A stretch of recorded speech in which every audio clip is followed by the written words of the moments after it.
samping di SMK sini sudah ada Pak Huda, ada Bu Santi, kemudian selanjutnya mungkin ada Bu Alma juga nanti, seperti itu.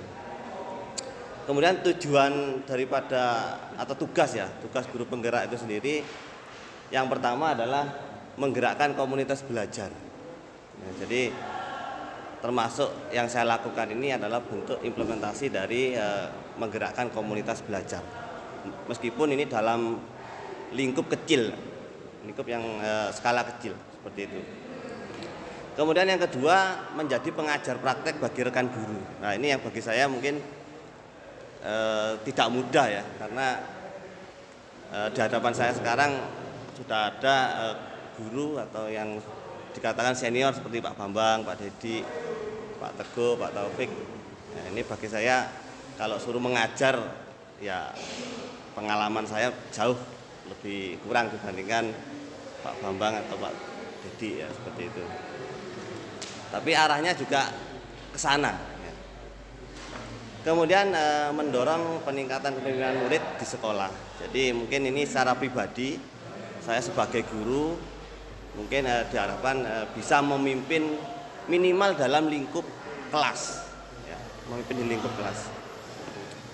Kemudian membuka ruang diskusi positif dan ruang kolaborasi. Ya, jadi yang kita lakukan ini adalah mungkin poin yang keempat ini ya, membuka ruang diskusi positif dan ruang kolaborasi. Mungkin antar jurusan, mungkin antar guru mapel seperti itu. Kemudian yang terakhir menjadi pemimpin pembelajaran yang mendorong ekosistem pendidikan yang ada di sekolah. Jadi kalau saya baca ini cukup berat memang, cukup berat. Nah, kemudian terkait hal tersebut, Bapak ya, maka pengibasan yang saya lakukan ini bertujuan untuk menghasilkan dari pendidikan CGP tentang pentingnya peran guru dalam membangun budaya positif di sekolah sesuai dengan filosofi pendidikan Ki Hajar Dewantoro, yaitu pendidikan yang berpihak pada murid. Jadi kemarin itu di CGP di awal kita memang membedah yang namanya teori Ki Hajar Dewantoro ya. Jadi mungkin kalau kita di bangku perkuliahan dulu CGP itu hanya Ki Hajar Dewantoro atau KHD itu hanya digunakan sebagai rujukan yang sebatas teori di bidang pendidikan. Tapi di CGP ini kita membedah atau mengulas apa sih filosofi dari KHD itu atau filosofi Ki Hajar Dewantoro itu. Ternyata di situ kita harus bisa berperan mendalami, bahkan kita bisa merasakan kondisi siswa. Nah, itu yang menurut saya secara pribadi saya sebagai guru itu masih ada kekurangan di situ ya. Terkadang kita mengajar hanya mengutamakan materi ya. Jadi ada materi kita sampaikan, kemudian berdasarkan KIKD yang ada itu harus habis seperti itu, tanpa kita merasakan siswa ini paham atau enggak, siswa ini bisa menangkap atau tidak. Nah, seperti itu. Jadi kalau di KHD ini kita harus ikut menyelam dalam pemikirannya anak. Nah, ini yang belum mungkin bagi saya pribadi belum terbiasa ke arah sana. Nah, adapun kegiatan nanti mulai pembukaan ini sudah saya lakukan, kemudian pemahaman inti, kemudian eksplorasi konsep, dan nanti di akhir saya minta kita berdiskusi ataupun refleksi, Bapak Ibu. Ya, kita berefleksi terkait pengalaman mengajar kita. Oke, selanjutnya ini adalah foto Ki Hajar Dewantoro, yang mana mungkin kita hanya tahu beliau adalah Bapak Pendidikan Nasional, kemudian pernah menjadi Menteri Mendikbud yang pertama, kemudian yang paling dikenal juga sebagai pendiri Taman Siswa. Kemudian dia memiliki berbagai jasa di bidang pendidikan. Maka untuk itu ada atau hari lahirnya diperingati sebagai Hari Pendidikan Nasional. Tapi Ki Hajar ini filosofinya dipakai ya sebagai rujukan utama di bidang pendidikan. Seperti itu. Nah, adapun materi yang saya sampaikan di sini terkait budaya positif. Nah, jadi ini nanti berhubungan dengan budaya positif yang ada di lingkungan kita, Bapak Ibu. Mungkin ada pertanyaan, apa sih budaya positif itu? Ya, mungkin seperti itu ya. Kalau secara teori, budaya positif itu merupakan nilai-nilai, keyakinan-keyakinan dan kebiasaan-kebiasaan yang baik, Pak. Yang mana nanti arahnya berpihak pada murid sehingga murid dapat berkembang menjadi pribadi yang berkarakter kuat seperti itu. Jadi kita sebagai guru arahnya sebenarnya kita harus membudayakan kegiatan-kegiatan yang positif. Yang nanti endingnya adalah anak-anak itu memiliki karakter yang kuat. Nah, ini sejalan dengan pengalaman saya, Bapak ya. Jadi kemarin itu saya melakukan semacam seminar di Yamaha. Jadi pihak industri berkata seperti ini, Pak, tidak perlu khawatir anak kita nggak bisa reparasi motor atau bongkar motor. Saya bisa menjadikan mereka itu 3 bulan saja menjadi hebat, asalkan mereka memiliki karakter yang baik. Jadi karakter yang dimaksud ini di sini adalah sikap disiplin, ya, bisa bekerja sama, kemudian bisa mengerti dengan lingkungan sekitar. Nah, itu yang dimaksud karakter di situ. Nah, untuk bisa berkarakter di sini maka kita sebagai pendidik itu harus melakukan sering membudayakan perilaku yang positif seperti itu. Nah, dalam hal ini guru sangat berperan dan bertanggung jawab dalam mewujudkan suasana dan karakter untuk mewujudkan merdeka belajar seperti itu. Jadi ini sangat ditekankan di kurikulum yang baru, yaitu kurikulum merdeka.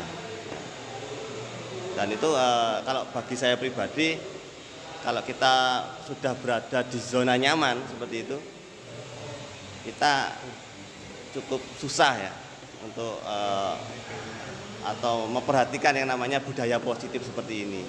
Seperti itu. Oke, selanjutnya.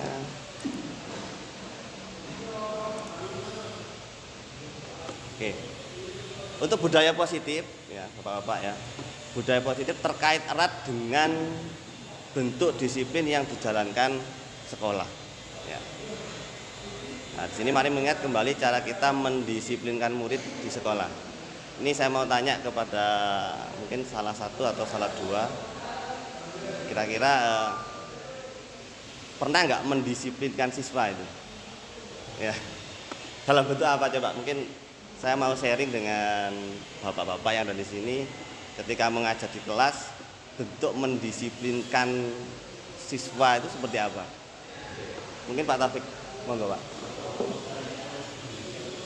Agak keras Pak Taufik.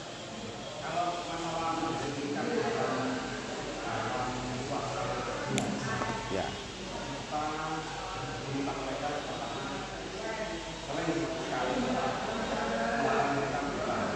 Oh, buka HP ya.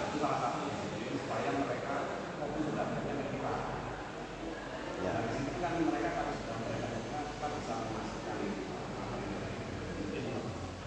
Oke. Ini salah satu kemudian kesempatan langsung dengan mereka masuk kelas, mereka tidak main sering teriak-teriak lah. Ya. Ya, saya sering tahu juga Pak Taufik. Dan itu tidak mudah Pak Taufik ya. Jadi yang namanya anak-anak di generasi apa itu Z ya. Generasi Z, anak-anak generasi Z itu sudah mengenal yang namanya HP, dan kalau kita cegah itu mereka cenderung menolak ya Pak ya. Jadi,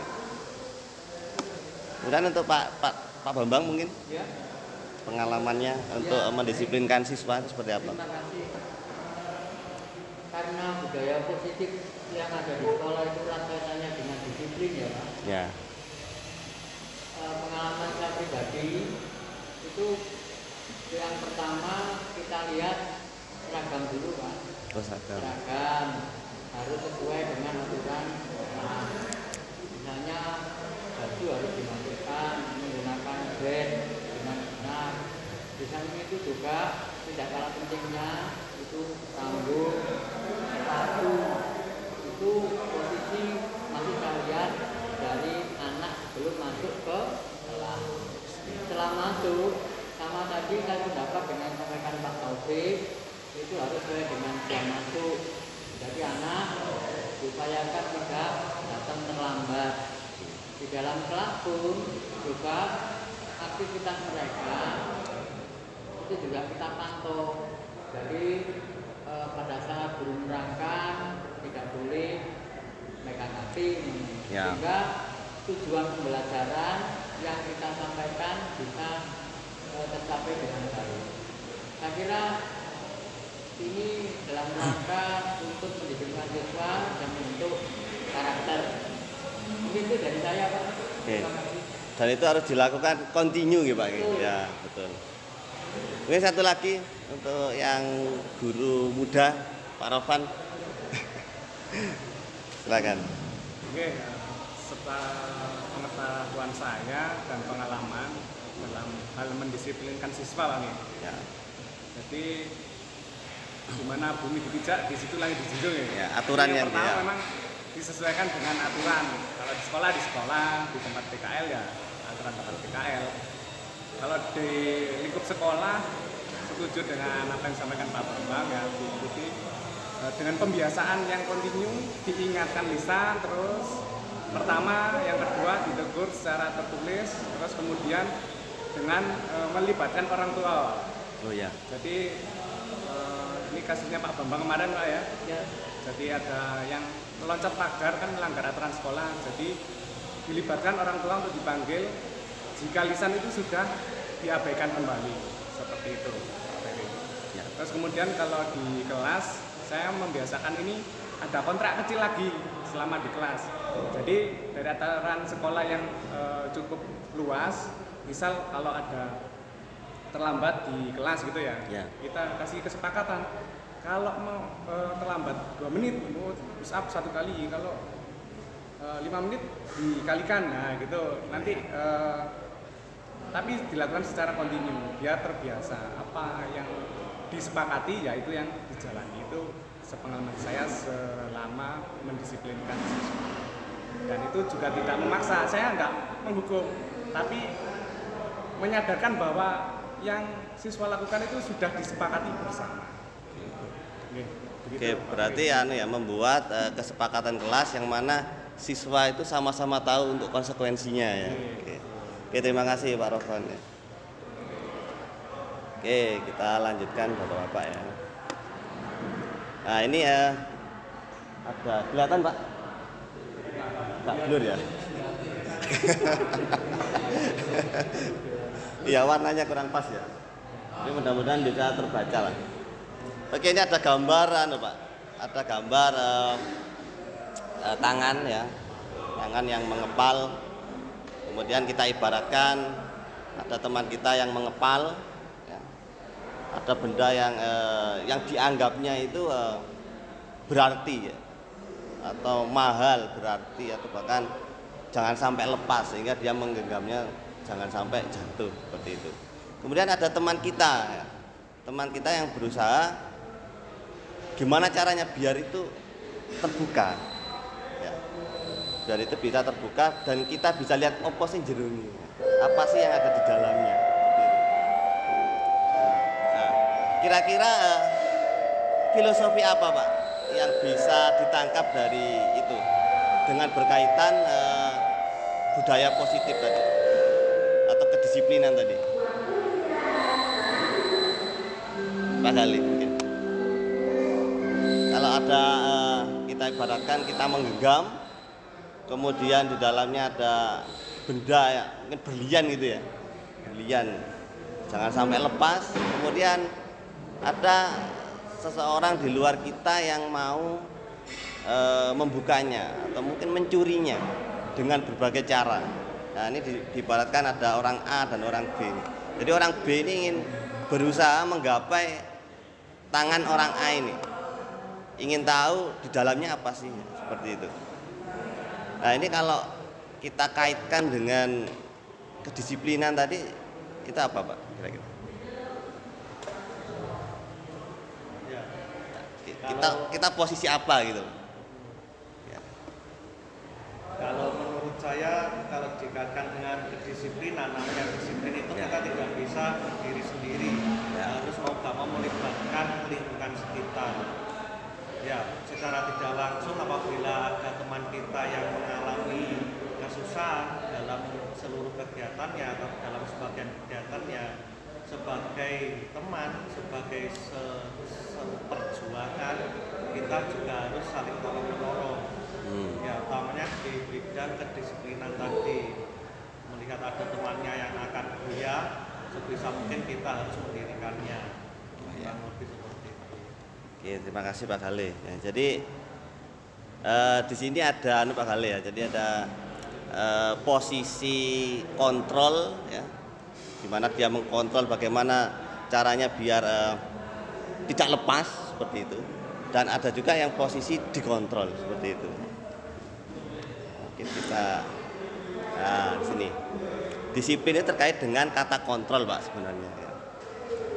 Bagaimana disiplin itu akan tercapai, akan terjadi ketika ada pengontrolan yang dilakukan secara kontinu, ya. Betul apa yang disampaikan Pak Bambang tadi ya. Jadi kontrolnya ini jangan hanya sekali, tapi kita lakukan secara berkelanjutan seperti itu. Nah, pertanyaannya siapa yang mengontrol? Ya. Siapa yang dikontrol?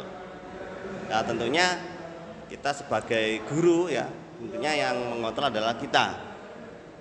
Bagaimana kita mengontrol peserta didik ya. Jadi yang dikontrol adalah siswa kita. Mengontrol dan dikontrol. Kemudian sebagai refleksi,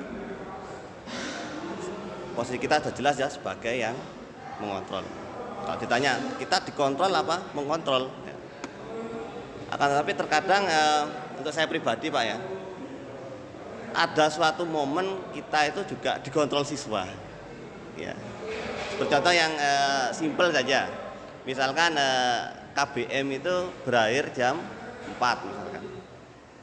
Yang namanya siswa itu kan biasanya pengen ya pengen pulang. Pak pulang Pak, pulang lebih cepat. Jadi secara tidak sadar apa yang saya lakukan ketika memulangkan siswa itu kita yang dikontrol oleh siswa. Ya. Padahal secara aturan kan sebenarnya kita harus continue tadi Pak Bambang ya. Kita harus continue mengontrol itu dengan terus menerus. Ya. Jangan sampai kita dikontrol oleh siswa. Untuk teori kontrol itu sendiri ya, ini ada beberapa teori yang mana guru mengontrol murid. Jadi ini berupa semua perilaku yang memiliki tujuan, bahkan terhadap perilaku yang tidak disukai. Ya tentunya tidak disukai guru. Ya. Kemudian yang kedua, semua penguatan positif, efektif dan bermanfaat. Ini bisa berupa segala usaha untuk mempengaruhi murid agar mengulangi suatu perilaku positif tertentu. Nah, ini misalkan ada sampah gitu ya. Ini anak saya bukan jurusan yang lain ya. Saya bicara jurusan TBSM itu biasanya sampah itu tidak menjadi perhatian anak TSM. Habis makan taruh di bawah, habis makan ditaruh di selempitan seperti itu. Ya, itu yang terjadi Pak Taufik ya. Jadi terkadang kita juga lalai ya, lalai. Atau mungkin tidak sempat Pak Taufik ya. Mengontrol itu ya. Kita fokus pada materinya nggak selesai. Kemudian kalau kita fokus pada sampah, fokus pada HP, ya itu habis di situ. Kemudian yang ketiga, kritik dan membuat orang merasa bersalah dapat menguatkan karakter. Nah, ini mengontrol murid menuju pada identitas gagal, membuat mereka belajar untuk merasa buruk tentang diri mereka sendiri. Nah, ini perlunya kita menggunakan bahasa lisan mungkin ya, bahasa lisan yang sifatnya teguran persuasif seperti itu. Jadi kalau itu kita lakukan maka itu bisa membuat siswa merasa bersalah, ya, bisa membuat siswa merasa bersalah. Kemudian yang keempat, orang dewasa memiliki hak untuk memaksa. Ya ini ada kalanya kita sebagai guru ya bolehlah sesekali memaksa siswa, asalkan itu memaksa dalam hal kebaikan seperti itu. Oke, lanjut. Nah, disiplin. Berarti kira-kira dari penjelasan atau diskusi kita tadi, Bapak-bapak, kita dapat menyimpulkan kira-kira apa sih yang dimaksud dengan disiplin itu? Apa? Pak Wilis mungkin mau apa Pak? Disiplin itu gimana? Agak keras Pak. Aturan ya. Yang mengontrol misalkan mahasiswa kita agar menuju yang baik. Ya. Ke arah positif mungkin ya.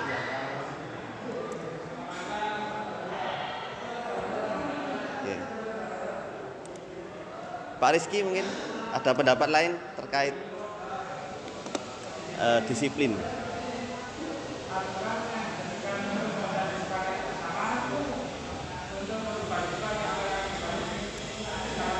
Oh ya, kesepakatan berarti Pak ya. Oke, Pak Uda mungkin mau nambahkan. Oke. Mengarah pada perilaku ya Pak ya.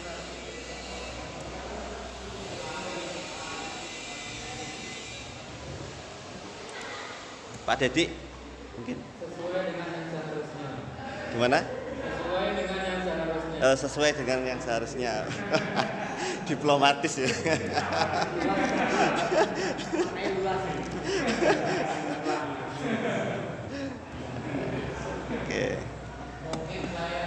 Oke, Pak Jono mungkin ya.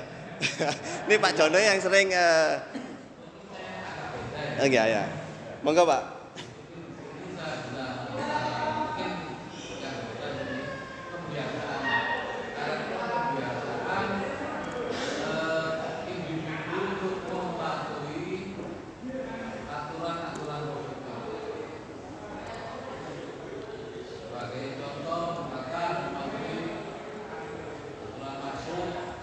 Iya.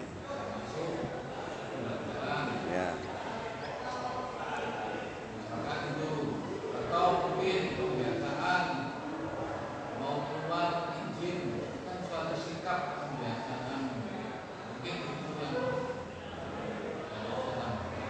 Iya. Jadi pembiasaan gitu Pak Jono ya. Oke, terima kasih Pak Jono atas komentarnya atau pendapat terkait disiplin ya. Oke, kita kembalikan ke kalau sesuai KKBI itu apa sih sebenarnya ya. Jadi kemarin saya coba mencari bahwa disiplin itu artinya adalah berhubungan dengan tata tertib Pak ya. Atau ketaatan, betul tadi ya, kepatuhan. Seberapa jauh anak itu taat dan patuh atau mematuhi yang namanya tata tertib yang sudah dibuat oleh sekolah, kalau kita bicara sekolah seperti itu. Kemudian kata disiplin juga sering dihubungkan dengan hukuman, nah seperti itu. Jadi kalau mungkin yang dilakukan Pak Jono suruh push up Pak ya, nah.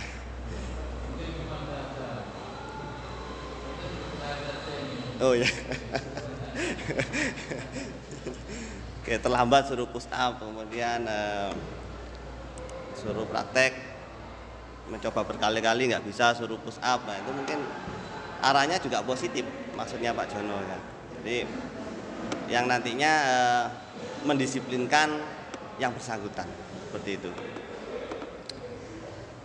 Untuk dalam budaya ya, disiplin itu sesuatu yang dilakukan seseorang kepada orang lain untuk mendapatkan kepatuhan. Nah, ini cocok sekali ini dengan yang dilakukan Pak Jono ini. Jadi seseorangnya di sini adalah guru ya, agar yang bersangkutan bisa patuh seperti itu. Kemudian kita lanjutkan. Nah, bentuk disiplin, ya, bentuk disiplin di sini bisa berupa hukuman, Pak. Di sini bisa berupa hukuman atau biasa kita sebut dengan punishment. Ini bahasa Inggrisnya adalah punishment atau konsekuensi ya. Yang mana bentuk atau prosedur atau tindakan yang diberikan kepada individu atau kelompok atas kesalahan, pelanggaran atau kejahatan yang telah dilakukan. Dengan hukuman tersebut diharapkan seseorang atau kalau kita ya berarti siswa ya yang melakukan kesalahan dapat menyadari perbuatannya sehingga menjadi lebih berhati-hati dalam mengambil sebuah tindakan atau tidak mengulang kesalahan yang sama seperti itu. Kemudian yang kedua, bentuk disiplinnya adalah konsekuensi. Ternyata dibedakan Bapak ya. Hukuman kemudian ada juga konsekuensi. Yang mana konsekuensi di sini adalah akibat, hasil atau dampak atau impak ya. Pengaruh dari suatu perbuatan. Disiplin yang berbentuk konsekuensi ini yang membedakan dengan hukuman adalah kalau konsekuensi ini sudah terencana, ya, tersepakati, ya, dan dibahas oleh guru dan siswa atau guru dan murid seperti itu. Jadi seperti yang diterapkan Pak Rofan ya, berarti itu termasuk konsekuensi Pak ya. Konsekuensi, bukan hukuman.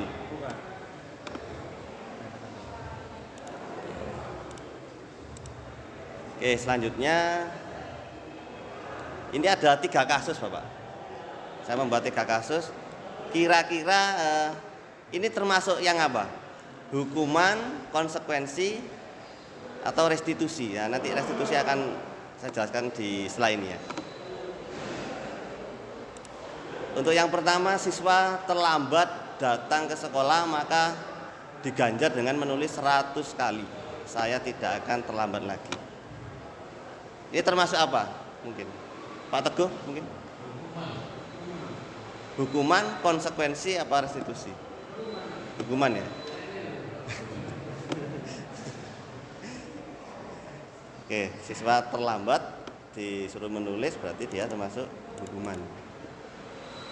Kemudian kalau ini, yang kedua, siswa lari mengelilingi lapangan 2 kali karena tidak mengerjakan tugas.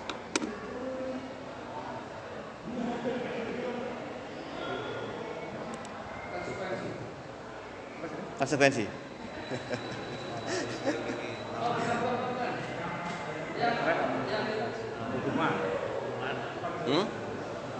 Hukuman ya. Ya kalau saya sependapat ini hukuman ya, sama dengan yang pertama. Oke. Berarti ini hukuman, yang kedua adalah hukuman. Kemudian yang ketiga, siswa mengganti buku ya, buku tugas siswa yang telah dicoret-coret. Ini konsekuensi. Hukuman dan konsekuensi.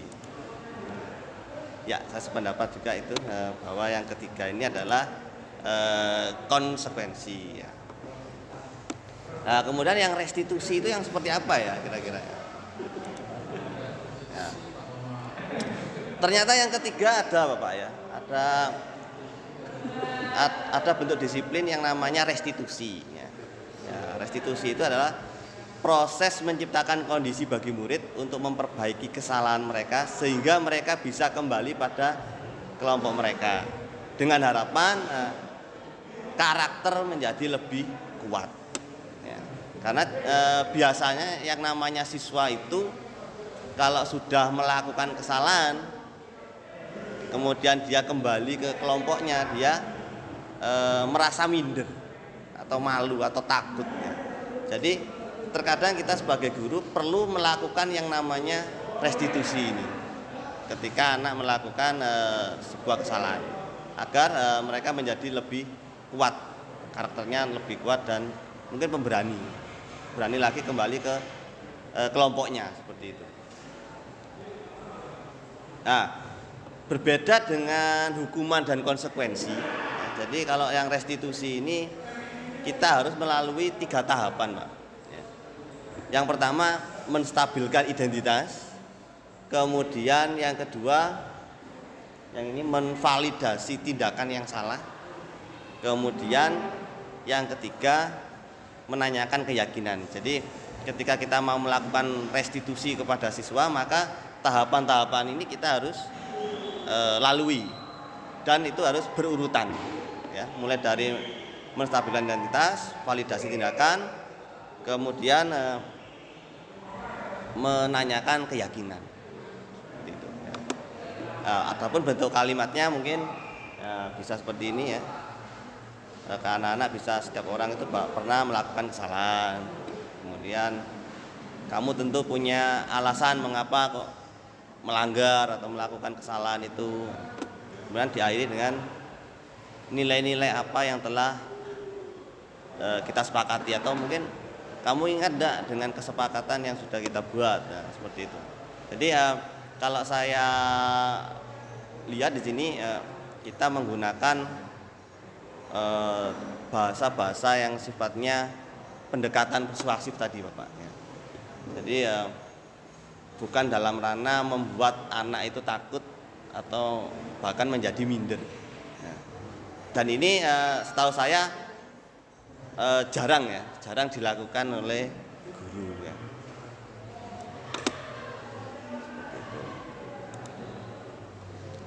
Nah, ini tahapannya menstabilkan identitas, menvalidasi tindakan yang salah, kemudian menanyakan keyakinan.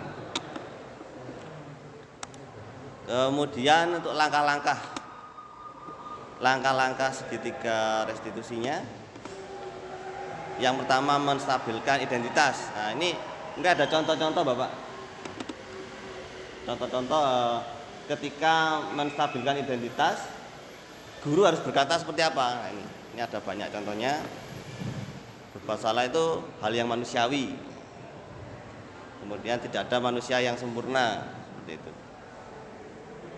Bapak dan Ibu sebagai guru juga pernah berbuat salah, kita semua pernah melakukan kesalahan. Nah, jadi kalimat-kalimat itu merupakan menstabilkan identitas. Nah, kemudian langkah yang kedua, nah ini contoh untuk menvalidasi tindakan yang salah. Yang bisa dikatakan guru adalah kamu bisa saja melakukan hal yang lebih buruk, tapi kamu tidak melakukan itu, kan. Nah, jadi kalimat itu bentuk implementasi validasi tindakan yang salah. Apa yang penting bagi kamu? Nah, itu juga contoh-contoh kalimatnya. Kemudian yang ketiga, bunyi kalimat untuk validasi tindakan yang salah. Guru bisa mengatakan kamu bisa saja melakukan hal yang lebih buruk, tapi kamu tidak melakukan. Nah, seperti itu. Apa yang penting bagi kamu? Apa pentingnya kamu melakukan ini?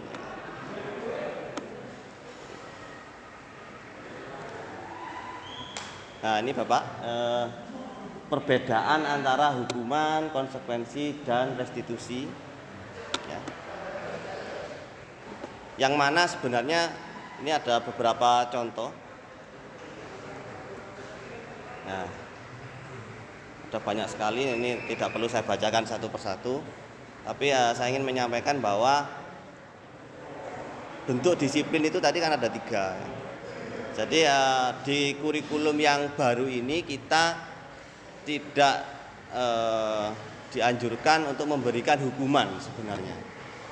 Ya, di kurikulum Merdeka ini kita tidak dianjurkan memberikan hukuman, tapi digantikan dengan minimal memberikan konsekuensi kepada siswa. Ya, syukur-syukur nanti kita secara personal ke anak memberikan restitusi. Jadi intinya sebenarnya yang ingin saya tekankan di budaya positif ini adalah itu. Ya. Jadi kita harus membiasakan atau mencoba mungkin Bapak ya. Kita mencoba secara bertahap melakukan atau menerapkan konsekuensi dan restitusi kepada anak. Sehingga hukuman ini karena di teori ini hukuman itu dianggap menjadi sesuatu yang berdampak negatif kepada anak. Meskipun itu sudah menjadi kebiasaan kita. Karena bisa jadi ketika kita menghukum ke anak itu, anak menjadi takut. Ya. Takut, trauma, ataupun bahkan tidak antusias lagi menerima pelajaran yang kita sampaikan. Ya. Tapi saya sendiri juga terkadang melakukan itu. Tidak terhindar dari hukuman karena mungkin itu kebiasaan lama ya yang sudah mendarah daging dan tidak bisa terhindarkan. Ya mungkin yang dimau di kurikulum yang baru adalah itu Pak. Kita menggantinya dengan konsekuensi ataupun syukur-syukur dengan restitusi seperti itu. Ini beberapa contoh, ini tidak perlu saya sampaikan. Mungkin ini kesimpulan atau dampaknya ya. Sebelum nanti saya bertanya kepada bapak-bapak ya, kira-kira dari ketiga ini sudah menerapkan atau tidak gitu ya. Jadi untuk yang hukuman ini ya dampaknya adalah siswa sulit atau bahkan tidak bisa belajar memperbaiki kesalahan. Jadi ini dampak dari ketika kita memberikan hukuman. Kemudian kalau dampak yang konsekuensi ini, siswa bisa belajar memperbaiki kesalahan karena kalau konsekuensi ini sudah menjadi kesepakatan ya antara guru dengan siswa. Kemudian kalau restitusi, siswa belajar memperbaiki kesalahan dengan melakukan pilihan solusi atas dirinya sendiri. Jadi mereka bisa memilih kira-kira kalau kita kembalikan hukuman yang cocok untuk saya itu apa, mungkin seperti itu kalau di restitusi ya. Jadi itu bapak-bapak mungkin yang bisa saya sampaikan terkait budaya positif. Terakhir saya ingin memastikan juga atau bertanya mungkin ya, dari ketiga-tiganya ini kira-kira sudah dilakukan belum? Nah, atau mungkin pengalamannya seperti apa dari hukuman, konsekuensi maupun restitusi. Mungkin ada yang bisa memberikan pengalaman mungkin atau sharing. Siapa tahu bisa kita contoh bersama kalau itu menjadi langkah yang tepat mungkin ya, dalam mendisiplinkan siswa. Mungkin Pak Dedi bisa memberikan pengalamannya Pak Dedi. Ini Pak Dedi ini ini idolanya TSM ini. Iya, pengalaman. Nggih. Nggih. Kita tahu Bapak semua bahwa katanya dari zaman dulu guru itu adalah dalang gitu. Iya. Dalang itu katanya orang Jawa. Karena saya orang Madura. Enggak ada dalang. Jadi ya gitu. Guru adalah dalang gitu lah. Mengenai hukuman, konsekuensi dan restitusi, mungkin harapannya ke depannya kurikulum ini kita sekarang dari konsekuensi dan restitusi. Cuma tetap saja karena kita sebagai dalang di kelas harus bisa membaca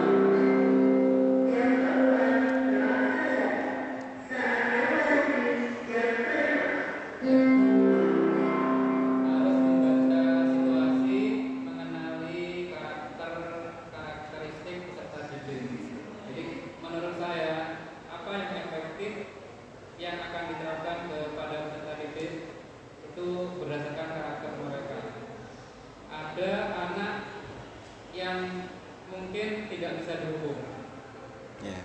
Jadi dia harus didekati, mungkin pakai metode restitusi itu paling efektif untuk dia. Tapi mungkin ada anak yang satu metode restitusi itu tidak bisa ke anak itu. Mereka dihukum tak melakukan. Ya, mungkin itu yang bisa kita lakukan, kita memilah anak untuk menerapkan sesuai dengan kebutuhannya. Benar, mungkin hukuman anak itu tidak akan sesuai yang seperti ini, tidak akan bisa memecahkan masalah sendiri karena dihukum. Karena hukuman itu bisa melukai perasaan. Tapi kalau melihat karakter siswa kita di sini, mungkin bisa jadi hukuman untuk beberapa anak itu masih paling efektif di sini. Kalau di restitusi mungkin kita yang akan bulat sendiri kemarin-kemarin. Nggih, Pak, nggih. Ya, karena panjang. Iya. Ketiga itu tadi kita mengenali anaknya, paham masalahnya, paham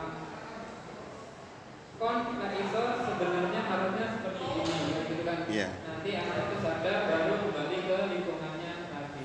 Ya, kita ambil contoh kasus beberapa anak kita mungkin yang sekolah aja nggak mau, ya. Dihukum bukan karena hukumannya dia sebenarnya nggak mau sekolah, karena emang nggak mau sekolah. Orang tuanya aja sudah Angkat tangan mungkin. Ya. Ya mungkin restitusi ini cocok untuk anak seperti itu, tapi seberapa kuat Iya. restitusi dengan anak itu yang jadi taruhannya. Itu.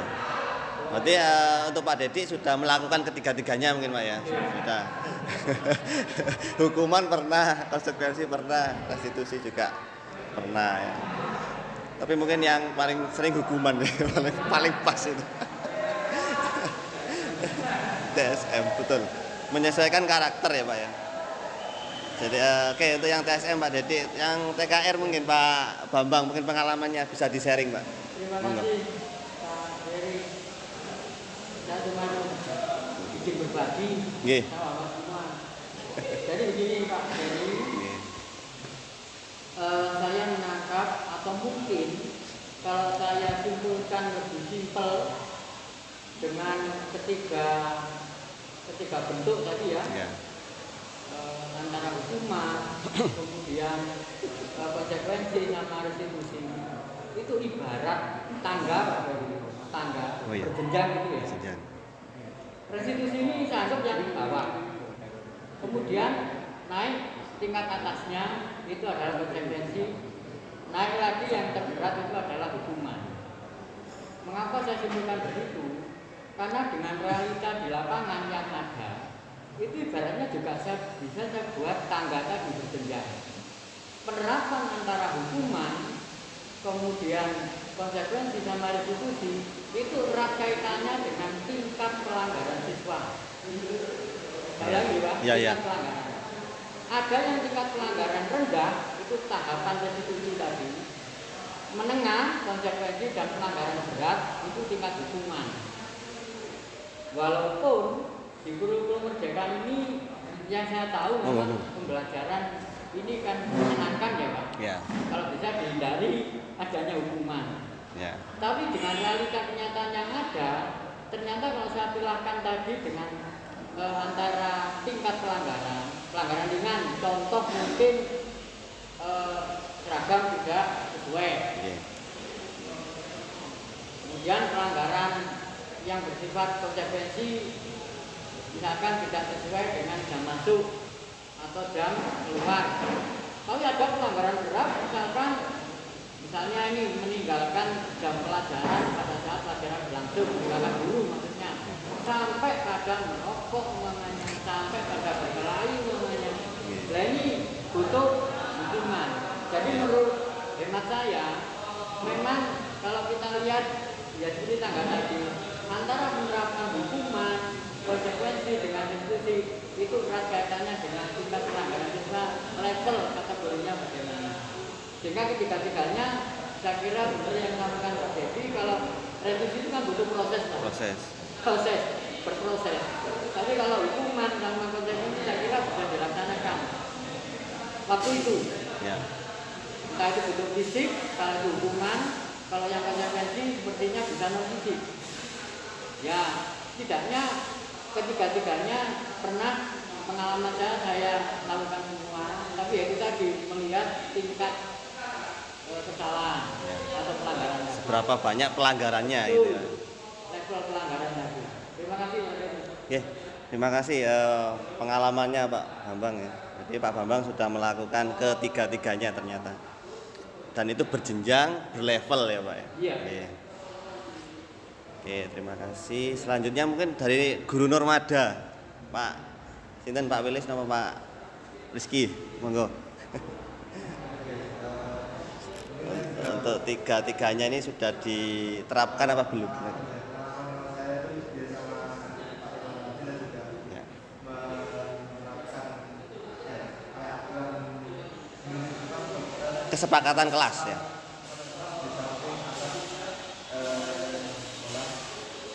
tapi tetap yang pertama saya itu mengecek tentang aturan sekolah itu tentang seragam,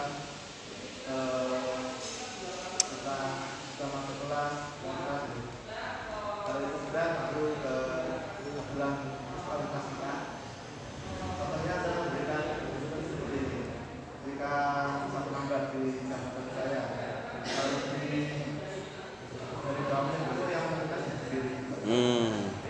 Kamu mau Damen, misalkan terus kakak terus konsekuensinya apa? Kalau saya pernah itu di kelas saya itu ada yang bisa gini, ya Pak, itu pokoknya sampai ada yang pertama di kelas itu. Kalau belum ada yang pertama, ya belum jadi harus dibuat itu seperti itu yang akan di. Ya. Untuk restitusi juga pernah dilakukan. Belum intent mungkin Pak ya, belum sering ya.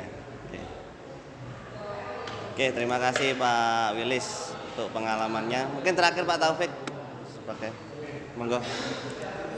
Karena nomor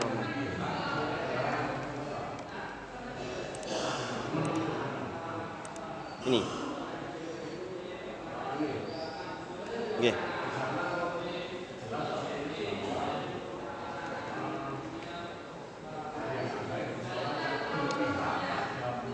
Oke, saya zoom ya Pak. Bentar.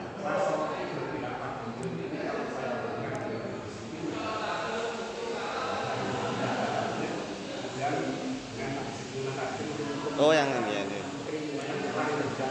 Ya ya. Ya, oke.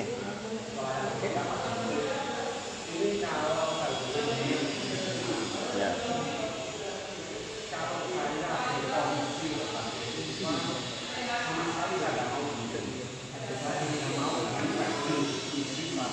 Oh ya. Ya.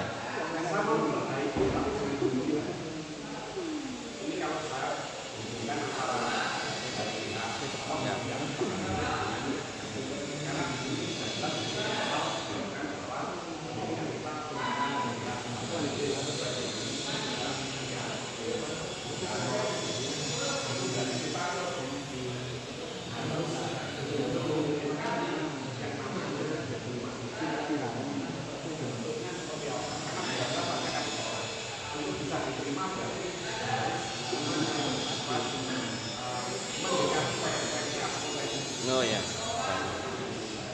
Oke, berarti ya menurut Pak Taufik masih boleh ya hukuman Pak ya? Boleh. Oke, terima. Oh. Jadi itu yang Pak, yang dimau di kurikulum yang baru sekarang kan memang itu kita harus berpihak pada murid. Jadi makanya ada pembahasan teori seperti ini. Kalau kita berpihak pada murid berarti ya yang baik-baik gitu. Kita perlakukan yang terbaik untuk murid. Makanya ada opsi kalau bisa hukuman dikesampingkan tapi memilih dengan restitusi atau konsekuensi seperti itu. Ya.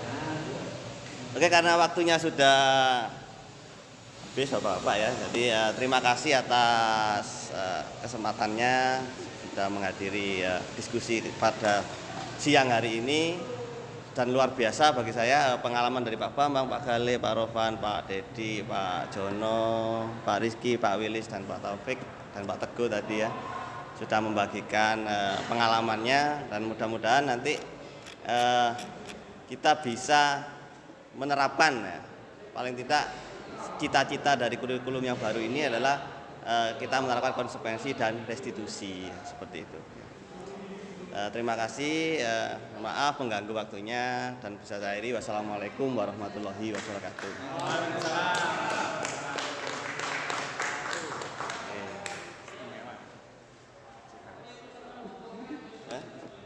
Sampun matur nuwun Pak.